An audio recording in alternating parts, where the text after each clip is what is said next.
My name is Skolfield. I'm the Senior Sergeant at the Sagadahoc County Sheriff's Office. I've been in law enforcement for right around 31 years. Over 26 of those years have been right at the Sagadahoc County Sheriff's Office. I've held a multitude of roles while at the Sheriff's Office. And as most of you know, yes, I am the one that was given the call by the Army Reserve to check on Robert Card in September of 2023. We're going to talk to you about a few things here today. You're going to meet Bob Staples and John Nutting, and there's something we want to have brought to your attention, and for some of the things that could have been changed to potentially have had a different outcome last October. Before I start, first, I'd like to say how sorry I am to the victims and their families for all that they've gone through. I wish something was done differently on a number of different levels that could have changed the outcome. I wish that I had more information to act on so that I or someone or anyone could have acted differently. Secondly, I'm not here to sway votes in November in any way. I will not lower myself to the governor's standards. I want the public to know the truth about what happened last September. Thirdly, I want you, the members of the public, to know. Thirdly, I want members of the public to know what the governor has suppressed in not promoting the progressive treatment program enacted into law in 2003, which could have very well changed the events that occurred in Lewiston last October. I've been contacted by several individuals within our community. Many of them are from the Democratic Party, and they are not happy with Governor Mills and the Lewiston Commission's findings. I was told the Commission's report was portrayed in such a way with significant omissions to include excluding exculpatory evidence being left out, to deflect off of her own failures as governor of the state of Maine. I was told the governor was partly to blame for the tragedy. As I was told this, even I was skeptical of this line of thinking until Governor Mills' press conference on September 6th, when she took this horrible tragedy and made it into a political sideshow. When she strongly hinted to voters this fall who to consider who they voted for Sagadahoc County Sheriff. A despicable and abhorrent act, to say the least, on the governor's part. Governor Mills' speech shows that the investigation by our hand-picked commission was in fact politically motivated and not about displaying the unvarnished facts, as she reported. The investigation did not show all of the unvarnished facts. They only displayed what they wanted to support her in the commission's agenda to deflect. This became clear to anyone with even average intelligence who watched Mills when she addressed Mainers on September 6th in that news conference. And now we know why. If you hang on, we'll get to that, and we'll explain why a little bit further in a moment. I will give a brief sample here today with proof, not hollow words, that the commission had evidence which they failed to share with the public. The motivation here was to deflect off of her own, Governor Mills's callous neglect and failures. As governor to protect Mainers by not promoting the progressive treatment program, which, as mentioned earlier, was enacted into law in 2003. Retired Senator John Nutting will expand on what the governor has done to subdue the progressive treatment program under her watch, both as Attorney General and now governor. There are many things wrong with the independent commission's report. Unvarnished facts were purposely omitted to deceive you, the people of Maine. There are many things wrong with the independent commission's report. For those that even do a minimal amount of investigating on the internet, you will see it became clear through evidence that I was not on scene trying to reach Robert Card for just 16 minutes, but rather hours. The commission knew that. The governor and the commission lied to you. I know these are monumental words calling out big hitters in their respective fields. Here blown up in front of you, you'll find pages from the commission's report. You'll find page 50, 51, and 52. Please take note of what is missing from the timeline, which paints a very different picture from what was portrayed to you. By the governor and her handpicked commission. Here are my phone records from September 15th, 16th, and 17th. And if you look at them, they go backwards. I did what's called a cell phone dump. And you'll see you have to start on the right-hand page and start at the bottom and work your way up, reading backwards essentially, to follow the timelines, the way the report just happens to be generated. Those phone records show a significant amount of effort that was put into reaching Robert Card. Until what? What changed my mind? It was until I spoke to two members of the Army Reserve. The complainant, Sergeant Kelvin Moat, who waited over 7 hours to have his concerns vicariously reported to me through a coworker at the Ellsworth PD. Remember, this is the guy who testified he was so concerned the hairs on the back of his neck stood up and he immediately jumped into action and called Captain Reamer, but he waited over 7 hours. That's what he testified to. I also spoke to his superior, Captain Reamer. I was told by both of them that Sergeant Hodgson had credibility issues. Why was Captain Reamer's comment, which was captured on cruiser camera, of having to take Sergeant Hodgson's complaint with a grain of salt omitted from the Commission's report?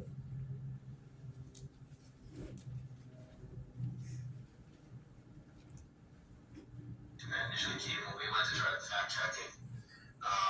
The text message, the guy who sent it out, he was unable to even give specifics during that. So I don't know the validity of the text messages, but there was enough that we were concerned and needed to do a checkable beam and stuff like that because of his history and our understanding of it.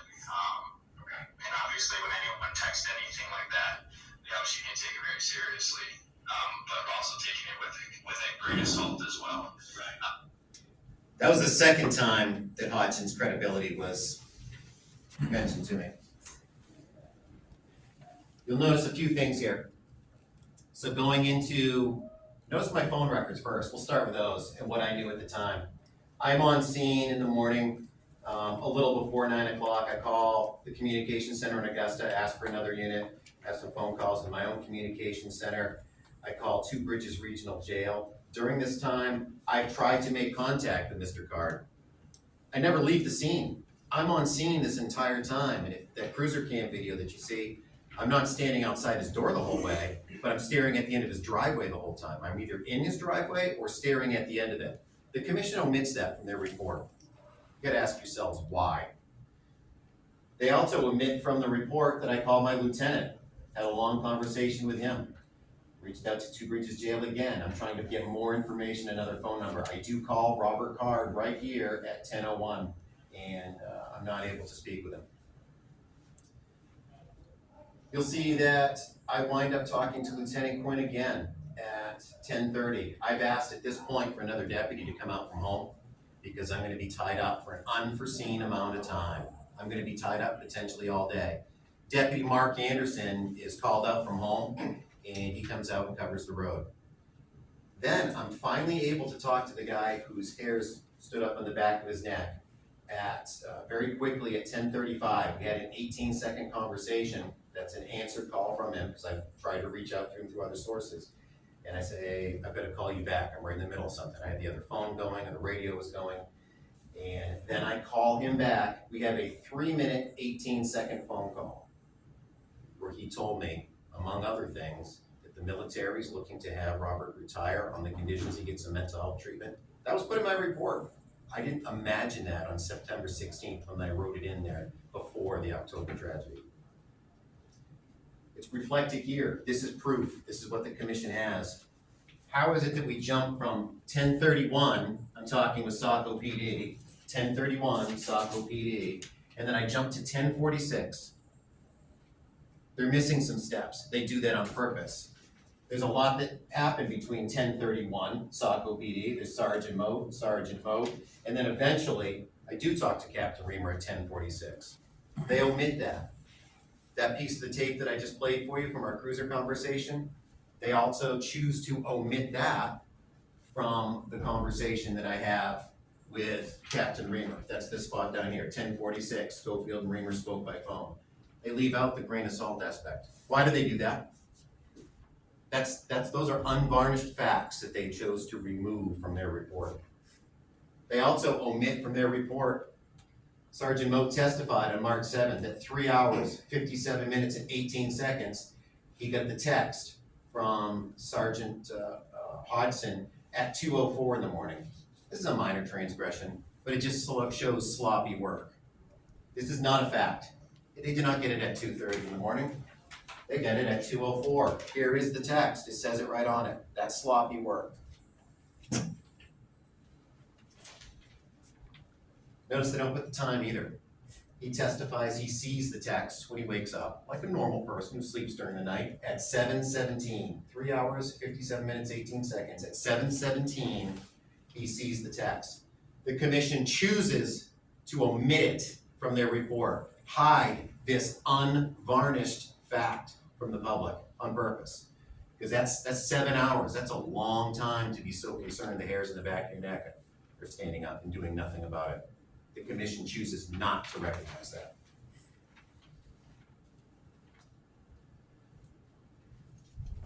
If you go back, I'll go back to the voting here. Deputy Anderson comes out, he covers my zone. And I continue to do other things.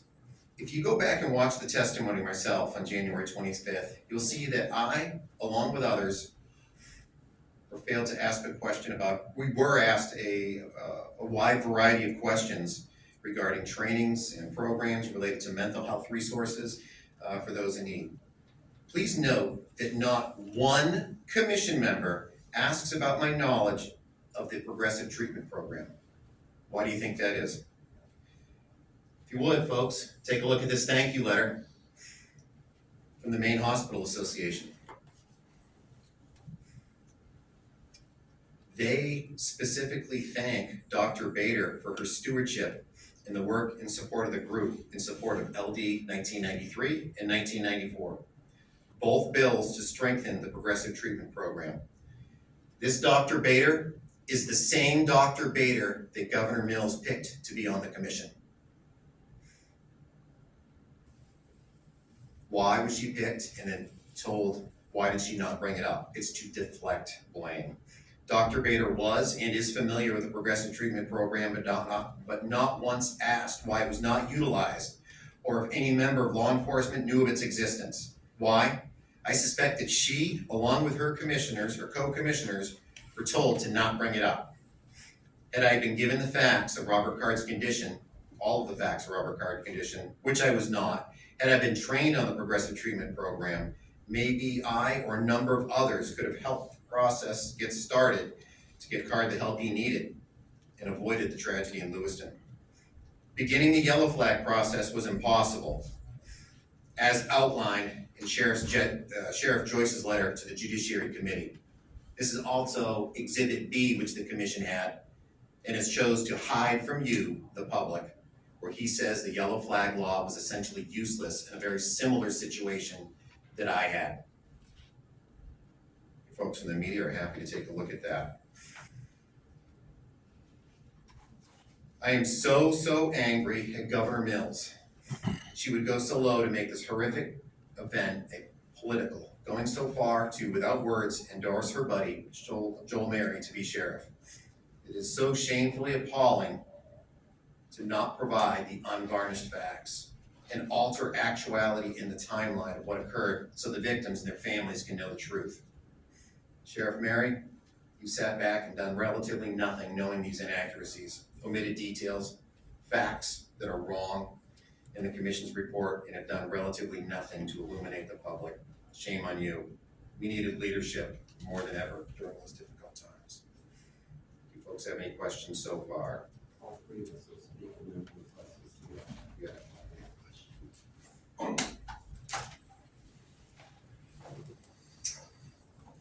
Hi, my name is Bob Staples. This is my son right here. On Tuesday, August 6th, our son Brett was tragically killed by being struck by a train. Brett suffered from schizoaffective disorder. His mother and I tried for years to get him help. Help wasn't there. 8 days after Brett died, John Nutting told me about the Progressive Treatment Program, or PTP as I'm going to refer to it from now on. That program might have helped Brett. No one told us about the PTP. 2 years ago, Brett went out in negative 20 degrees weather in his stocking feet and got severe frostbite on his feet. He lost half of one foot and half of a toe on the other. Brett was clearly a danger to himself. No one at Maine Med told us about PTP. No one at Lewiston Commons, where he was staying, which is run by Spurwink, told us about PTP. No one at Spring Harbor, where he'd gotten into 5 years ago, told us about PTP. No one at Franklin Memorial Hospital, where we took him after an overdose and where he broke a nurse's hand, told us about PTP. We do not blame any of them for not telling us, as the problem lies with the failed policies of Governor Janet Mills' administration. Governor Mills has made sure that people who can make referrals to PTP have not been trained or even made aware of the program. The two biggest groups who can make referrals are medical and law enforcement. Since Brett's death, I've talked to about 70 people in the medical and law enforcement fields. Only one had vaguely heard of the program. The rest were surprised that Maine had a program like PTP and could have helped many people that they deal with who are in crisis.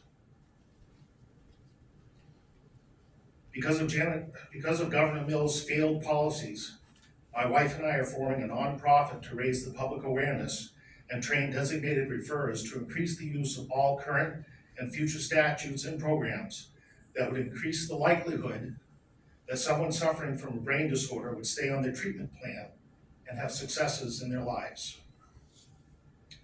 The purpose of the nonprofit is to address the problems of brain disorders and the impact they have on individuals, families, the community, and law enforcement. Brain disorders are not well understood and their impacts are not often known until after a tragic event. The 4 goals of the nonprofit are: 1, educating families and members of the public about the causes and impacts of brain disorders. 2, informing the public, caregivers, and law enforcement personnel of ways to assist people with brain disorders to be successful members of the community. 3, informing and educating law enforcement and crisis personnel of the options under Maine law to address behaviors related to brain disorders. And 4, advocating for policies, laws, and programs to address the problem. We're still in the formative stages of the nonprofit. We actually hope to file with the state in the next week or 2. Once we're approved by the state, we hope to begin raising money to accomplish our goals. We are putting together a board. Our board will include people from medical, law enforcement, parents, lawyers, and others with a skill set to help. Thank you for your time. Next up, the Honorable John Nutting.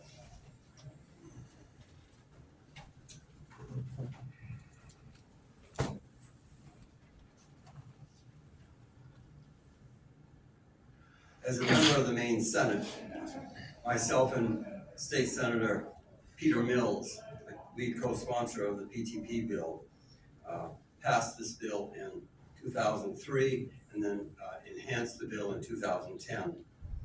And it is a very controversial bill amongst some, but the vote in the Senate was 32-3.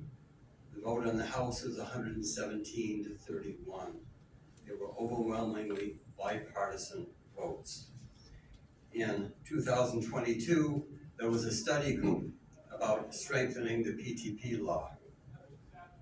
And I was a member, along with many other people, on that study group. That study group studying the PTP law was headed up by Dr. Bader from THHS. That's why I find it so amazing that she served through the whole commission process, never once mentioned a question about PTP to any other people testifying. As a result of that study group, 2 bills were presented to the legislature, LD 1993 and LD 1994. Both bills passed the legislature unanimously. 1994 is a bill to create a legal fund for non-state hospitals and law enforcement to use to institute a district court PTP hearing. So the legislature weighed in very firmly, unanimously, that they wanted the bill expanded. They wanted more people, more groups to use it. And so that bill has become law. It had to become law without her signature because she wouldn't sign it in, Governor Mills wouldn't sign it into law, but it did become law and has been implemented. LD 1993 was an even more interesting bill to Peter Mills and myself and other members of the commission. The 1993 bill was the bill to have a PTP monitor and to charge DHHS to undergo training initiatives about PTP with initiators of the law. That study group expected it to be paid for in-house from the 18 members of DHHS's Mental Health Services Treatment and Recovery Team. That's what we were told. When the bill came out to actually have votes on the House and Senate floor in 2022, all of a sudden it had a $272,000 fiscal note. And they had to hire one individual for $168,000 to do this monitoring and training. And of course that killed the bill because of funding, because nobody in the commission that had been meeting for several months on this issue suspected that, felt that was justified at all.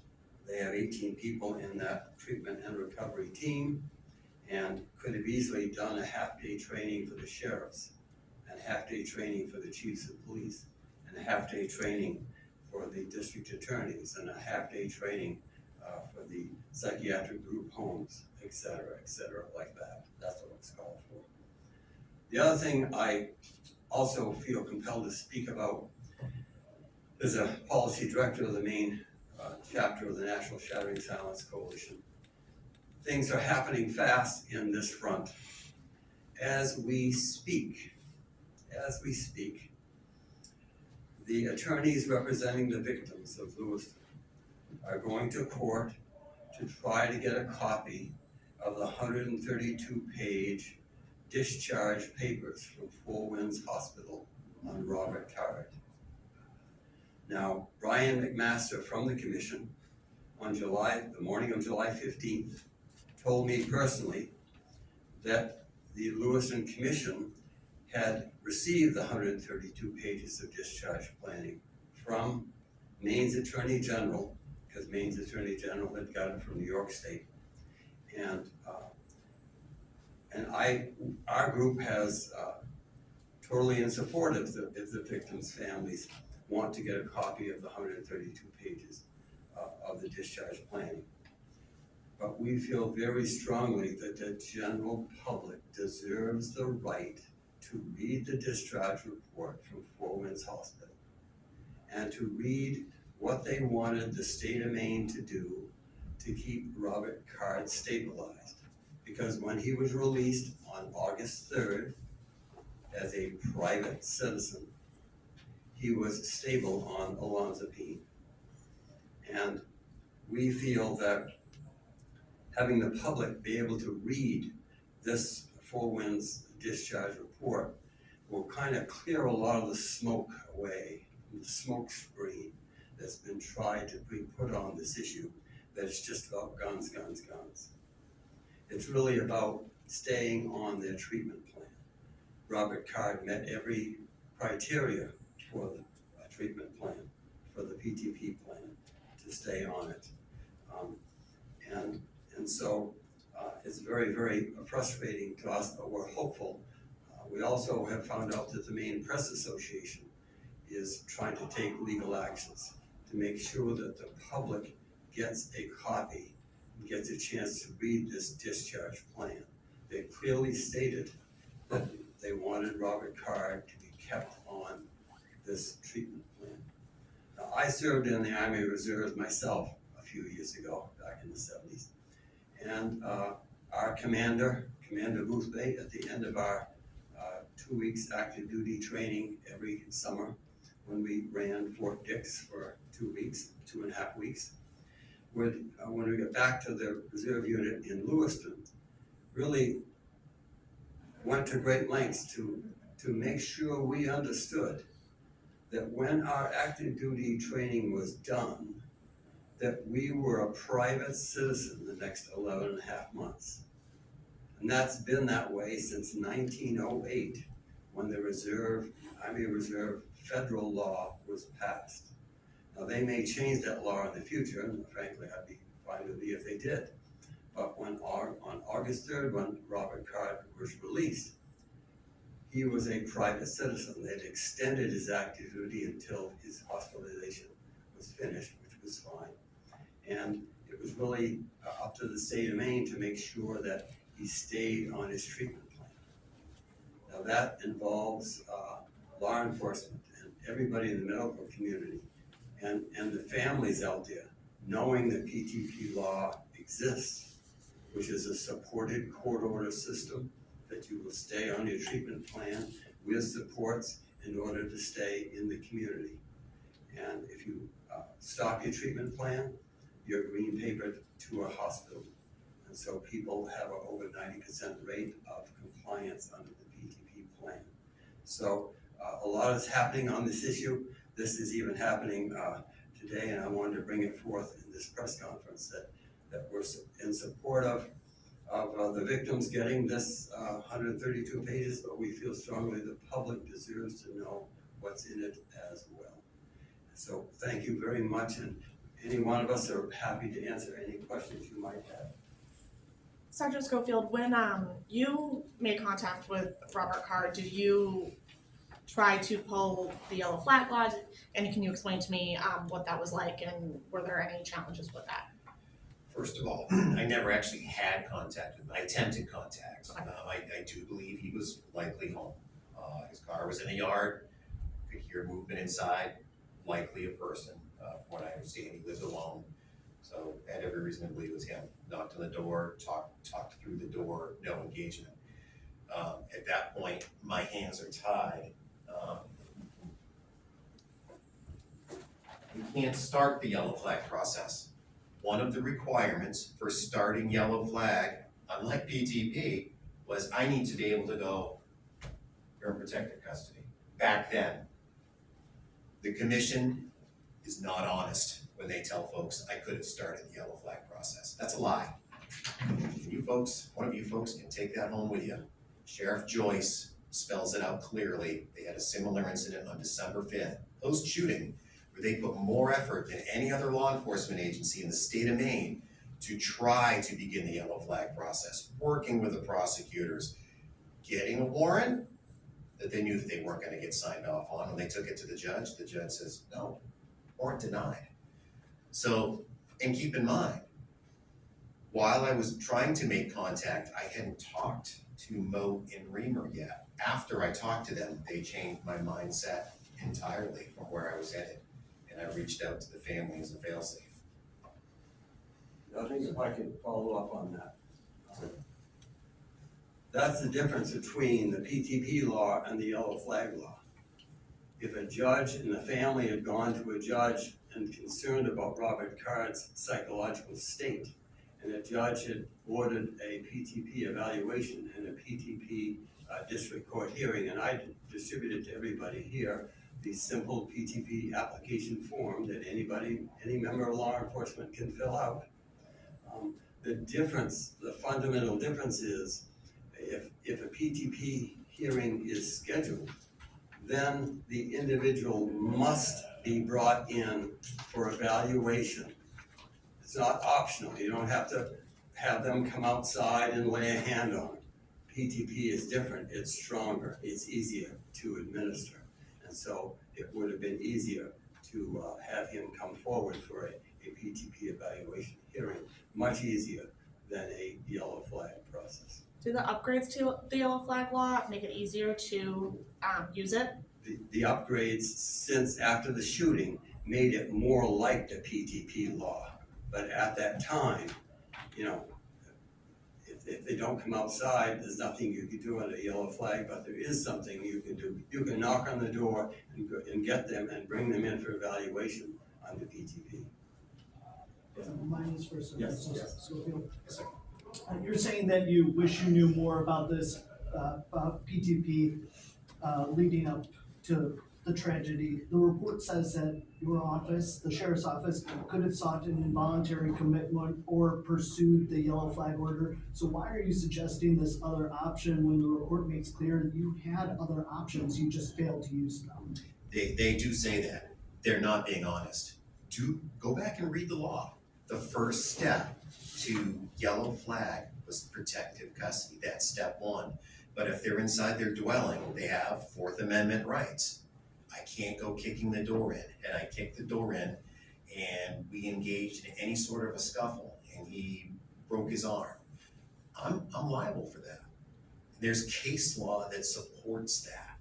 So the PTP program is another avenue. You're basically getting a court order, if I understand this correctly, that the court is saying, Sergeant, Corporal, go see said subject. It's a court order. And we have to do that. So now you have that legal mechanism to do it. The governor and the commission, they're lying to you. That's bold, blunt words. Read that. It spells it out clearer than any other incident. Is there a date on that? There is no date. It was after December 5th, and it was to the Judiciary Committee.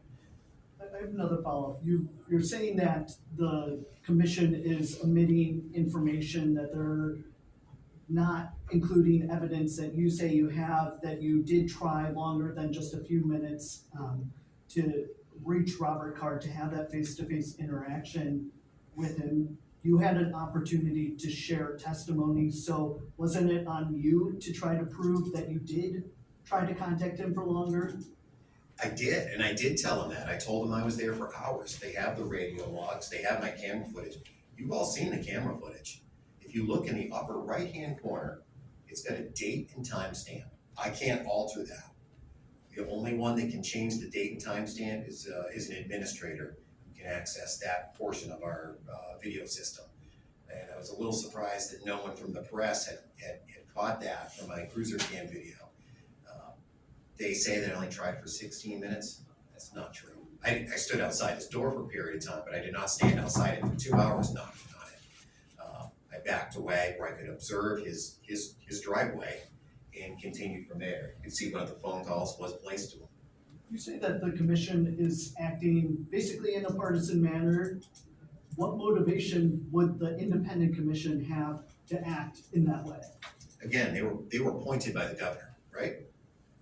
They were all appointed by the governor. This PTP program has kind of been a thorn in her side for a while. She clearly doesn't like it. How come it wasn't brought up? Dr. Bader knew about it. Go back and watch the testimony from January 25th. They never ask about it. They ask about a variety of other programs and DHHS tools in the toolbox, many of which we've never heard of either, but they never mention PTP. Why is that? And that's a question that I think that the governor should be asked. You accused the governor of being political in your statements and supporting your opponent this November. And you said your comments are not political. This conversation this press conference is happening about a month before the election. Yeah, it is, and it's not by design. If it was after the election, I'd still be having it. The governor's comments were made on September 6th. We've met, we've tried to do it. We would have liked to have done it sooner. I would have liked to have done it more quickly. However, when would you like us to have a press conference like this? On November 6th? I mean, we could, but I think it's appropriate for people to know the information sooner rather than later as things start fading into, memories fade and things become part of the background. Again, this isn't about votes. This is not. I want people to know the information and what our governor and what her commission did. They got things wrong, and they did so purposely. That's a big deal. And unfortunately, that's a disservice to the victims and their families who should know the truth and how things are going to proceed forward. Clearly, lawsuits are coming. We know that. And this evidence will unfold through the court system. So what is the governor's motivation for not wanting this PTP program to work or even be known about or utilized by folks I'm like gonna you let and others? Senator Nutting answer that, because I think he's got a better handle on it. We found out in December of 2023, and I'm talking about we, the National Shattering Silence Coalition members in Maine, that the state of Maine is paying the Peer Support Advisory Council and the Peer Alliance to advise the state of Maine on the management of the mental health programs in our state. And those two groups have worked against the PTP law now, I've witnessed, for 23 years. They don't think anybody should ever be court ordered. If I had $5 for every time I've been told by a member of those groups that it's someone's right to be psychotic, I could buy a lot of funerals, a lot of flowers for people's funerals. Because that's what happens usually when they stay off their treatment plan. Nothing happens, tragedies happen. It may not be like times 18, it may be just one here or two there, or in young Mr. Card's case. And so those groups are in the department full-time, and they don't like the program. Dr. Skinner from Psychiatrists has testified many times before the legislature's Health and Human Services Committee that about 60% of schizophrenics and 30% of bipolar have something called anosognosia, a lack of awareness of their illness. Now that means that 60% of bipolar and 30% of schizophrenics do figure it out and do gain insight and do realize they need to be in a treatment plan, which is wonderful. But for those groups to say that everybody's going to be able to figure it out is not the case. And so I think that's where the opposition to the plan comes from. LD 1994, the fund for expanding the program so that law enforcement and non-state hospitals could have their legal fees paid for to initiate a PTP hearing, because there's some work to be done. This is an evidentiary hearing in front of a district court judge. And that did become law without a signature after she was told that if she vetoed it, it would be overridden because it passed unanimously. In 1997, there was a study done by Attorney General Janet Mills about why were so many people with brain disorders being shot and killed by law enforcement in the state of Maine. And their number one recommendation in 1997 was for the state of Maine to use the PTP plan more than we have been using it. And in effect, we're using it less today than we were then. I'm familiar with Judge Milton Mack, who runs Kevin's Law in Michigan. That's kind of their, each state calls their PTP plan something different. Michigan calls it Kevin's Law. 48 states have a court-ordered plan for those with lack of insight. And Judge Mack just pointed out that in Michigan, in Genesee County, which is their largest county, it's a county of 400,000 people in Michigan. He just pointed out that there's 800 people under Kevin's Law in Genesee County, Michigan. So 800 out of 400,000. We have 1.35 million people in Maine. And the last we saw, Dr. Bader did the research and did it in 24 hours, thank goodness, and told us that in Maine we have 75 people on the PTP plan. You can see the huge difference from state to state. And so that affects the numbers of tragedies we have in Maine. Thank you. Sergeant Skolfield, obviously you tried to make contact with Robert Card. You're named in the report. For lack of a better term, Governor Mills called you out in her press conference. So I have to ask, do you feel remorse to what happened last October? Of course I feel bad for the families. Do I feel responsible for it? No, based on what was given to me at the time. I wish that I had been given the tools and the information to do something more, do something different. Again, look at my commitment and my mindset before I spoke to Moat and Reamer. They told me something different. We've heard the tape of Captain Reamer rather. Sergeant Moat, he did not record. When he testified before the commission, he had amnesia. He suddenly couldn't remember our conversation, other than I asked to go up the chain of command, and it was a very short phone call. That was his testimony. I might have the words backwards, but that's what he testified to. I've watched it many times.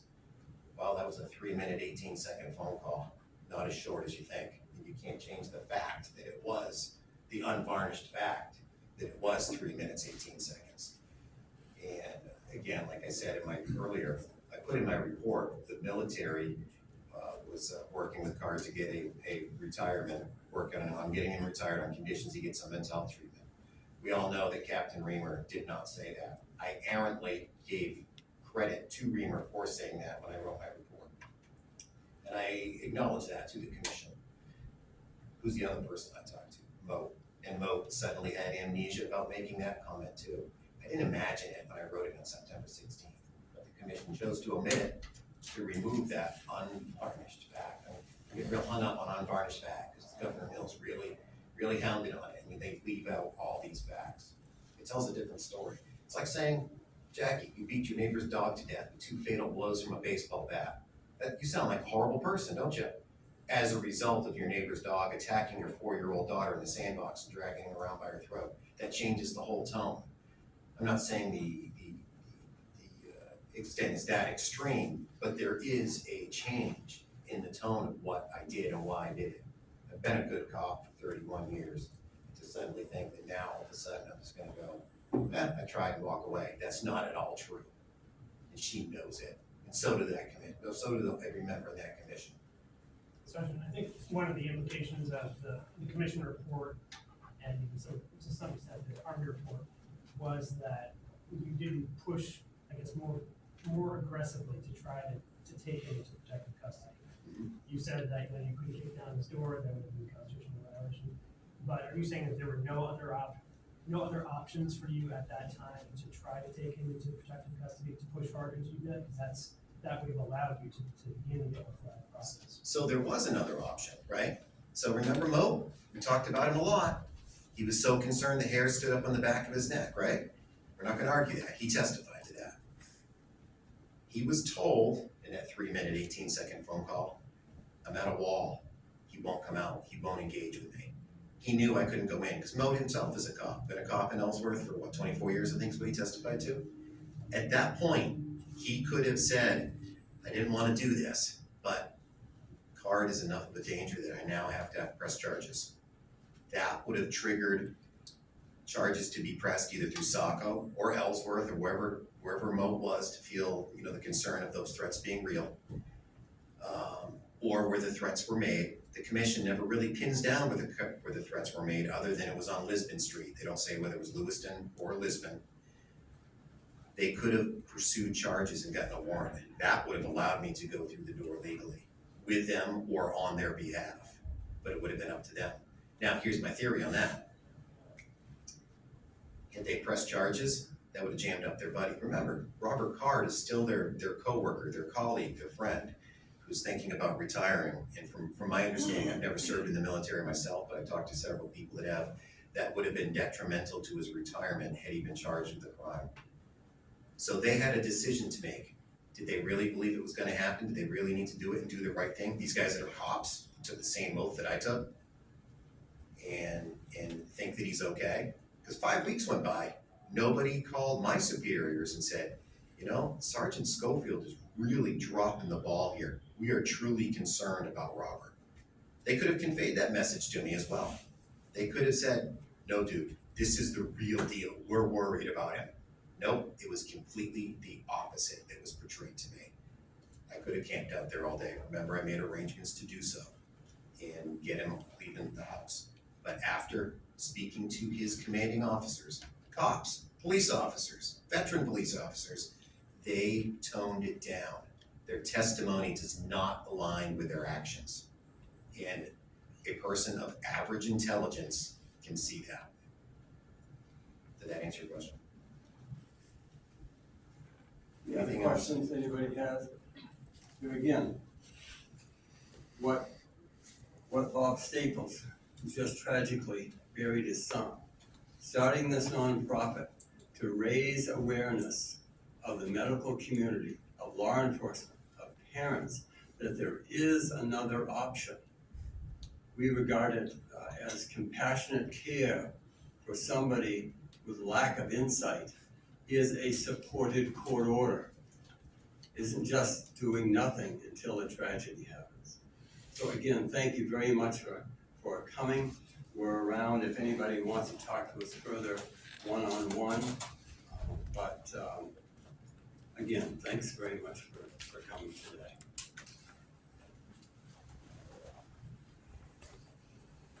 You guys want that?